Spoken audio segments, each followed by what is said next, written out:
Matt Kennedy has made the move to his third AFL club. Via the Giants to Carlton, we now are calling Matt Kennedy a Western Bulldog in 2025 and beyond. Is this a big move for the Doggies? It certainly allowed some players to move out of the club. For the Blues, this hurt them a little bit. And from a fantasy football perspective, whether you play Keeper, Dream Team, SuperCoach or AFL Fantasy, what's this going to mean for us heading into the 2025 season? Matt's just one of the most versatile footballers going around. There was a period of time a few years ago where he was on the verge of being lost to the AFL.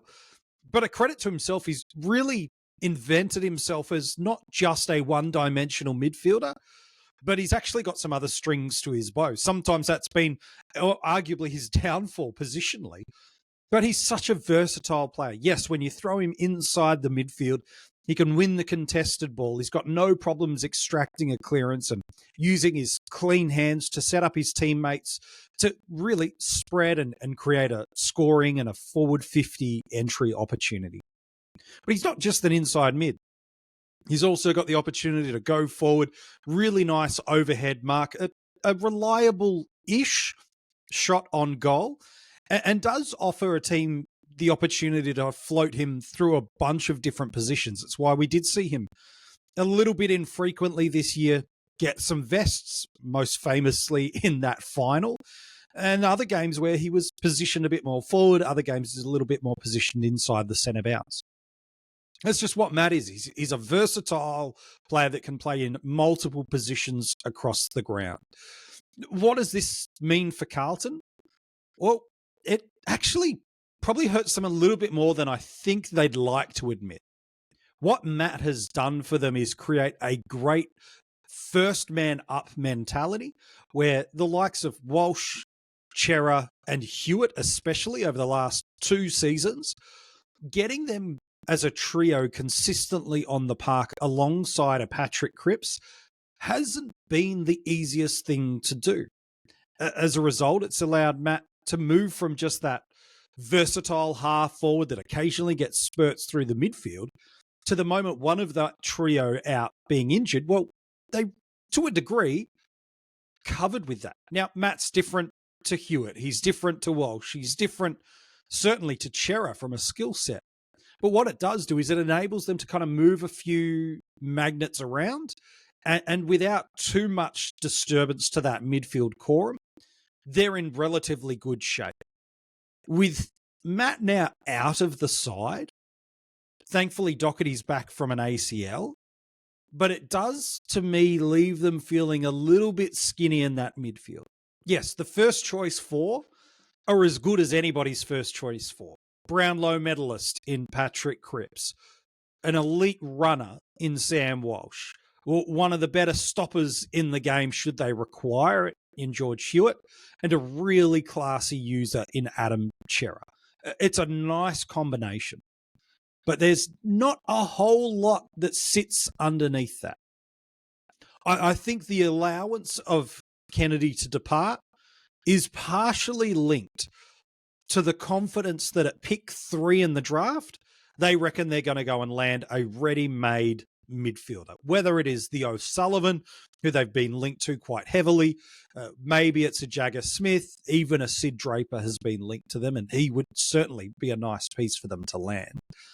They're clearly putting some stocks on this kid that they're going to land at the draft, let alone the Camporelli twins, to pick up a little bit more of the slack, because no Kennedy, while not in their first choice midfield grouping, does protect them when, unfortunately, the inevitable injuries has hit to one of that trio of 3.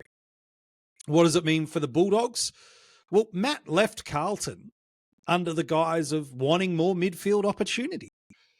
But he's gone to a club that I don't see that coming to him. It is the equivalent of years ago, Braden Pruce going, I'd like to be the number 1 ruck, and so I would like a trade from North Melbourne to Melbourne where Max Gawn is, please. It does feel a little bit like that because the Bulldogs are notoriously tight around their midfield group. Treloar, Bontempelli, Liberatore. and Richards are their tight 4 rotations. There's not much room for anyone else. It's why Jack McRae wanted out of the club. There just wasn't that opportunity. Riley Sanders has been pushed out to the wings and to the flanks in his development. And so for Kennedy to move to the Bulldogs, it probably allows them that same level of depth and coverage, because Treloar, while flawless pretty much from an injury perspective in 2024, has had that history sitting there. So there is definitely a pathway where he can get back and give us some nice fantasy scores and deliver some nice depth in the team for the Bulldogs. But to me, this doesn't make a whole ton of sense if well and truly what has been publicly stated, which was Matthew wanted to leave for more midfield opportunity. Of all the clubs he could have gone to in Victoria, this was probably the one that it was the least likely to land. So for the Bulldogs, it's just another nice, versatile option. They've got a bunch of these guys that can roll through the flanks, be marking options up forward, and now sit through that midfield group. So I don't see Matt squeezing any of that core 4 out. He might get a little bit more midfield consistently, but I don't think it's really worth looking at. And from a fantasy perspective, he had a good year last year, like mid-70s averages across the formats, tons across the formats. And when he got his game going, there's some big scores. There's like 130 plus sort of territories in AFL Fantasy. So he does have a ceiling about him when he gets into the midfield.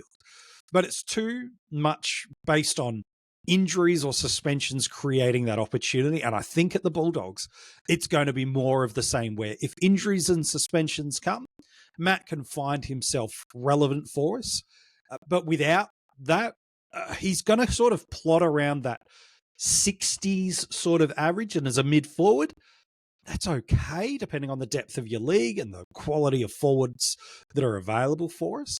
But you are hoping something happens with another Bulldog that will then make him fieldable in draft. In Classic, it's going to require a long-term injury to one of those core 4 to give you any sort of stable confidence that he's worth selecting in your Classic team. Whereas for draft, I think he's happy for you to go and pick him up and maybe even pair him with one of those Bulldogs so that you're handcuffing a little bit of that option. I don't mind that as a strategy, but unfortunately for Matt, as great as a person and a really handy player that he is, this move does not boost his fantasy relevance at all. If anything, it's just moving from left to right a little bit. It's basically one in the same in terms of opportunity movement. What are your thoughts, though? If you're watching this as a YouTube video, if you haven't subscribed yet, make sure you do so and comment below. What do you think the trade of Matt Kennedy to the Bulldogs means for him, for the Bulldogs, and for the Blues? If you're listening to this as an audio podcast, be sure to follow the channel, give it a 5-star rating, and reach out to us across social media and join the conversation about all the players that have moved clubs this AFL trade and free agency period. If you're not following us, all the details and places that we're posting on social media in the description of this episode, as is links where you can get your hands on some Coaches Panel merch. You'll be looking good before the time the preseason rolls around for 2025. And also, you can reach out and get in touch and become part of our Patreon supporter group. For just a couple of bucks a month, you can gain access to a bunch of unique content that does not get publicized anywhere else. Also some hidden groups and a bunch of other rewards just for becoming a Patreon. Right now, they are getting our keeper ranks that are exclusively behind our paywall. If you want to get your hands on that, Kane and I love giving you that series. New episodes dropping every single week. We're almost halfway mark of that series now. Make sure you jump on board. The details for that and everything else in the description of this episode.